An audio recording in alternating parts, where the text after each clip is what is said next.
Hey guys, Matt and Pam here with Munson Mischief. Wanted to do a quick live video on keto-friendly chicken fried steak. So Pam, if you'll come over and take a look at what we have here. So this is just your standard egg and a little bit of cream mixture.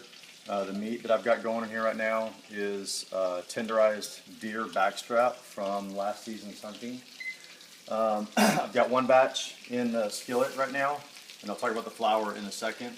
But just fry like normal, about 4 minutes on each side, 3.5 to 4.5 minutes on each side. Just got done flipping these. The flour mixer though is where you're going to get keto friendly. We use a lot of almond flour and coconut flour, and what I wanted to show you was if you take a look at the ingredient, the nutritional profile on almond flour, in a quarter cup there's a lot of fat and not much carbohydrate. I think there's 5 grams carbs with 3 are fiber, so it's only 2 effective grams. And you got to remember, there's not a tremendous amount of the flour that actually stays on it. It's not like they're eating cups and cups of flour.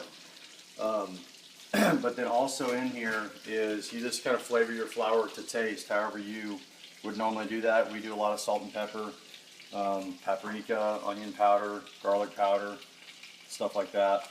And but surprisingly, some recipes that we've experimented with, when you use almond flour, it comes out kind of nutty tasting, and surprisingly this doesn't. Maybe it's because you end up frying it, I'm not really sure, but it's pretty much a chicken fried steak recipe like any other. You're just using almond flour, and it fries up just fine.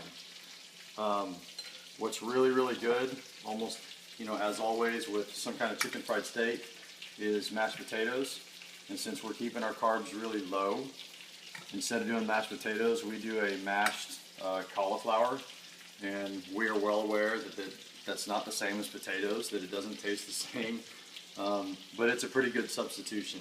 And it's low carb, very high fiber, and good for you. So that's what's going on in the other pot.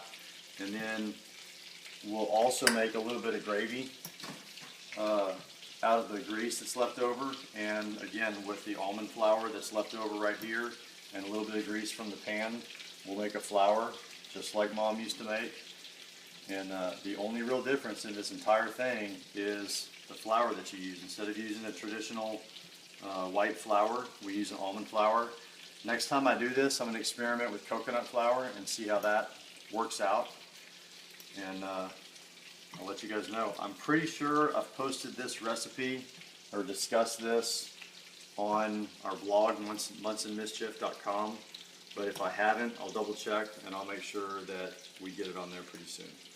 But anyway, just wanted you guys to know that you can go keto and still have pretty much most of your favorite foods. If you haven't caught on by now, we eat pizza all the time, keto-friendly pizza, and it's delicious and homemade. So anyway, see you guys.